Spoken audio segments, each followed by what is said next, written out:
Oke, assalamualaikum dan salam sejahtera. Seterusnya kita sambung subtajuk baru yaitu bukan subtajuk baru.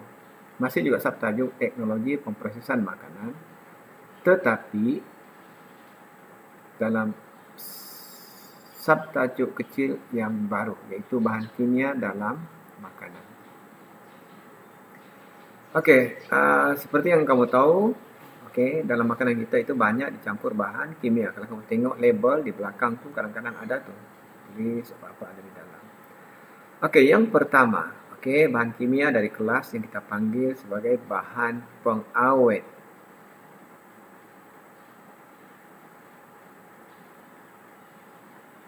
Bahan pengawet. Awet ini apa?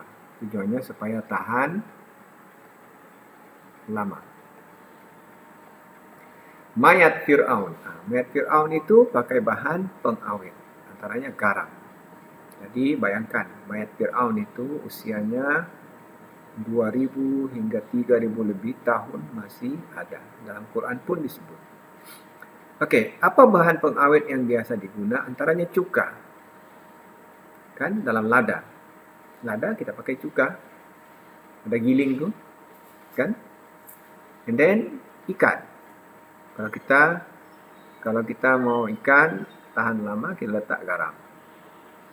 Dalam jeruk pun, jeruk sayur, kalau orang Cina ada tuh sayur masin, sawi masin, tak garam.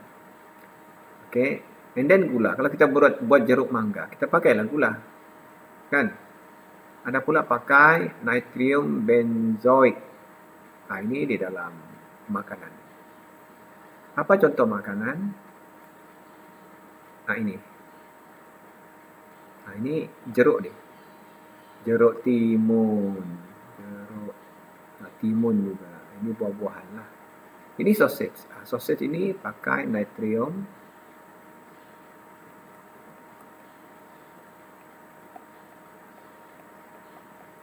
Bukan setakat natrium benzoic, warna.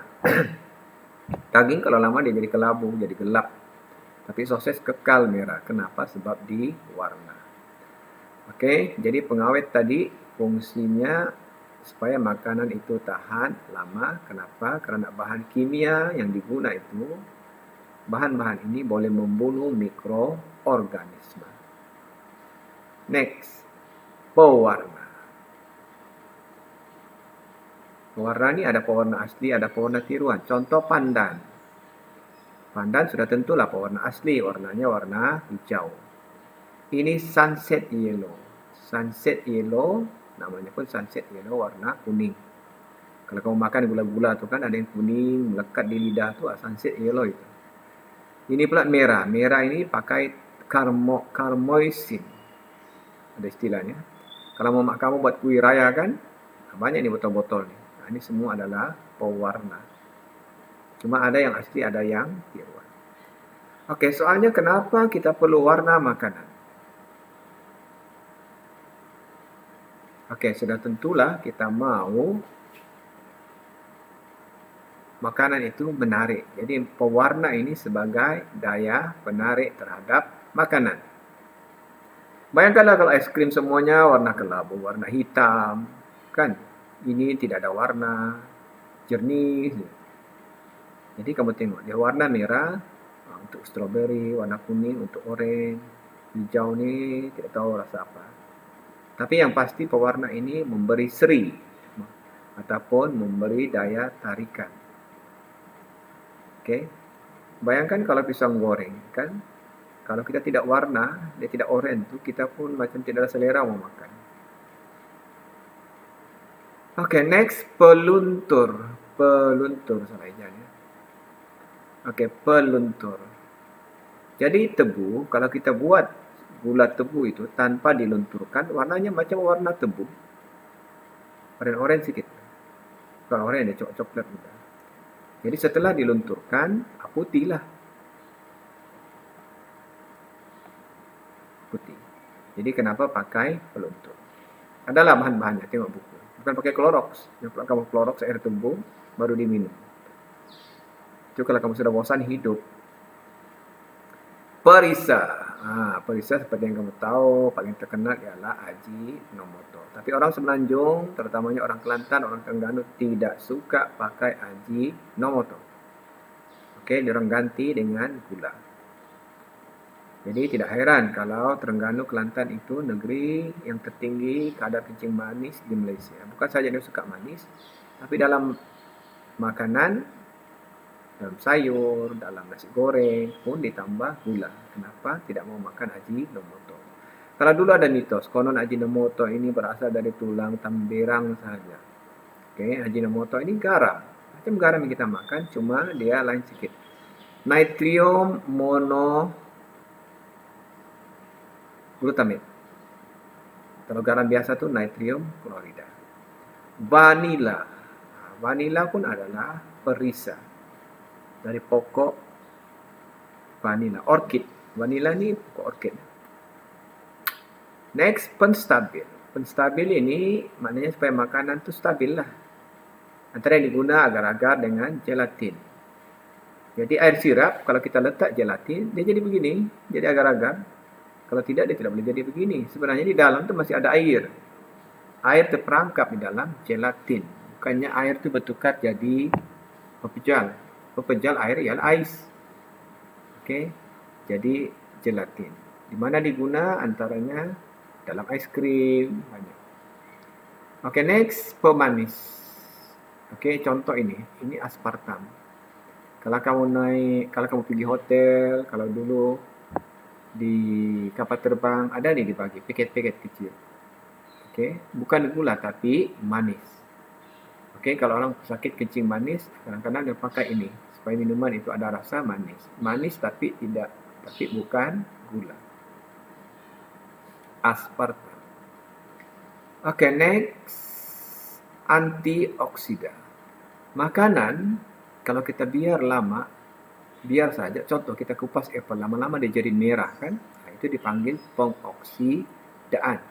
Jadi kalau kita letak antioksidan, makanan itu tidak berubah. Oke, badan kita bau hapak, bau. Kenapa? Sebab pengoksidaan lemak oleh bakteria. Jadi makan makanan berminyak, kalau dibiar lama, contoh minyak kelapa ini kalau dibiar lama akan bau hapak. Oke, bau semacam. Kenapa? Sebab teroksida. Jadi, kenapa oren, minyak, margarin yang ada di rumah ini tahan lama? Sebab dia ada antioksidan. Ada antioksidan. Apa dia? Vitamin C adalah antioksidan. Itu sebabnya lemon, limau, air orange tahan lama, tidak cepat rosak. And then vitamin E yang ada di dalam minyak dan margarin menyebabkan tahan lama. Oke, tidak rosak. Oke, ini bukan pendapayan.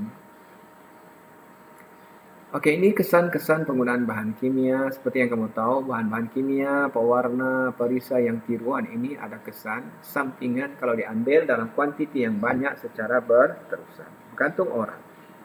Oke, kadang-kadang boleh menyebabkan masalah kanser, mengganggu sistem pencernaan. Oke, dan lain-lain menyebabkan tekanan darah tinggi.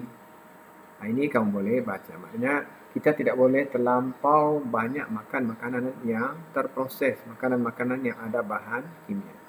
Kurangkan. Biasakan makan makanan yang asli.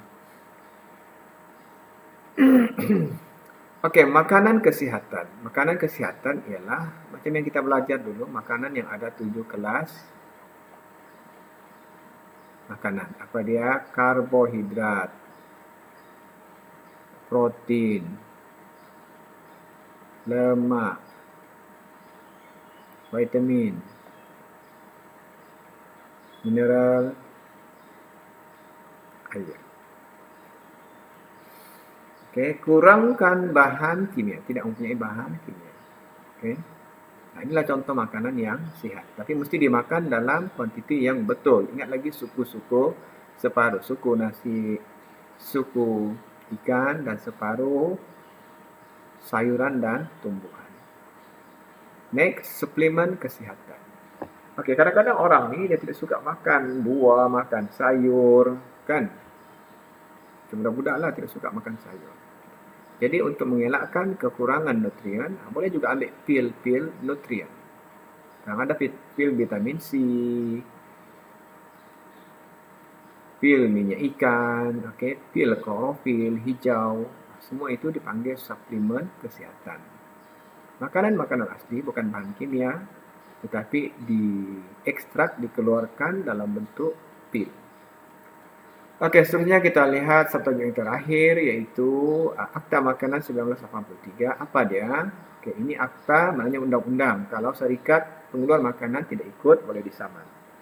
Bahwa makanan-makanan yang terproses mesti mengikuti peraturan-peraturan makanan 1985 yang digubal ataupun dipindah berdasarkan akta tadi, Akta Makanan 1983. Apa dia? Contoh-contohnya banyak. Contoh nama, jus oren.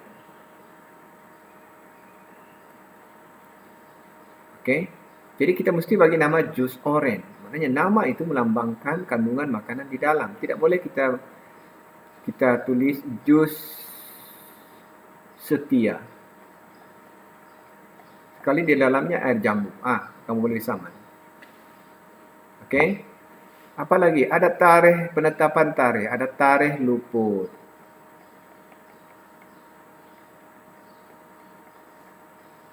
Apa lagi? Ada penghilang, alamat, nama, dan alamat penghilang.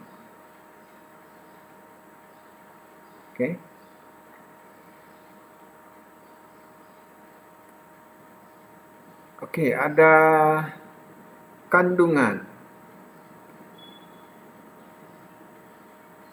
Ini biasa, kalau kamu tengok label makanan, ada tertera apa bahan kimia yang digunakan, gulanya berapa, garam berapa, nitrogen benzoid berapa banyak. Ada lagi berat, berapa gram itu kacang, ataupun macam katakanlah oren, cordial, jadi berapa ml, berapa liter.